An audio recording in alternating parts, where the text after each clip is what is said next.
Laban awoke early in the morning. He kissed his sons and his daughters and blessed them. Then Laban went and returned to his place. Jacob went on his way, and angels of God encountered him. Jacob said when he saw them, "This is a godly camp." So he called the name of that place Mahanaim.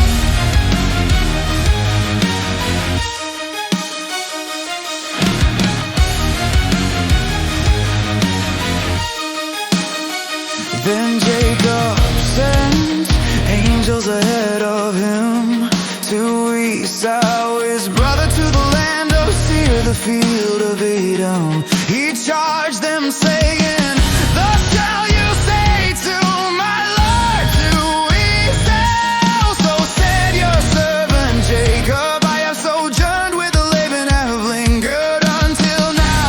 I have acquired oxen and donkeys, flocks, servants and maidservants, and I am sending to tell my lord to find favor in your eyes."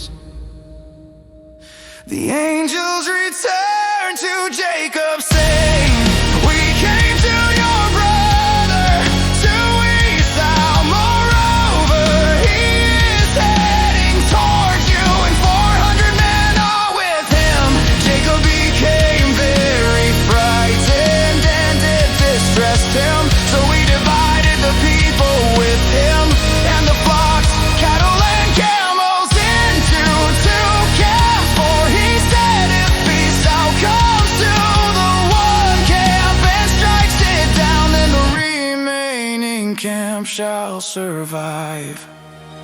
Then Jacob said, "God of my father Abraham and God of my father Isaac, Hashem, who said to me, 'Return to your land and to your relatives, and I will do good with you.' I have been diminished by all the kindnesses and by all the truth that you have done your servant. For with my staff I crossed this Jordan, and now I have become two camps.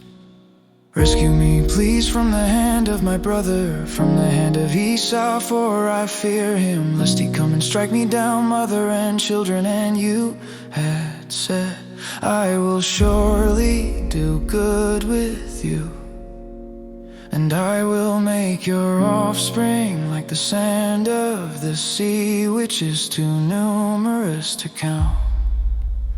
He spent the night there, then he took from that which had come in his hand a tribute to Esau, his brother, 200 she-goats and 20 he-goats, 200 owls and 20 rams, 30 nursing camels with their coats, 40 cows and 10 bulls, 20 she-donkeys and 10 he-donkeys.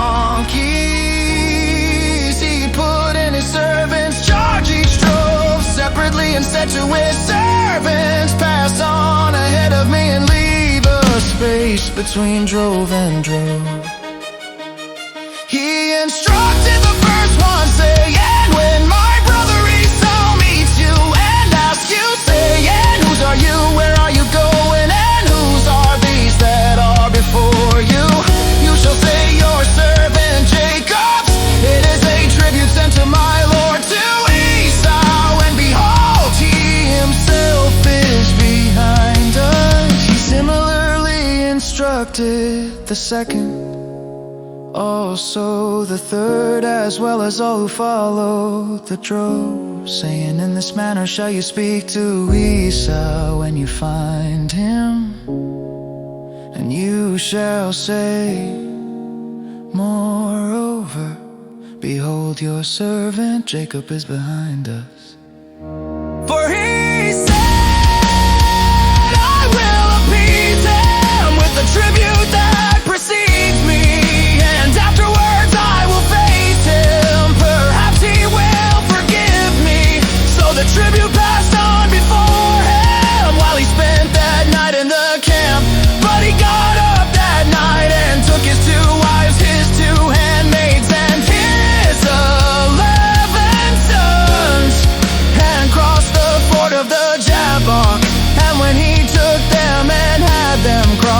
cross over the stream. He sent over his possessions. Jacob was left alone, and a man wrestled with him until the break of dawn. When he perceived that he could not overcome him, he struck the socket of his hip, so Jacob's hip socket was dislocated as he wrestled with him. Then he said, "Let me go, for dawn has broken." And he said, "I will not let you go unless you bless me." He said to him, "What is your name?" He replied, "Jacob."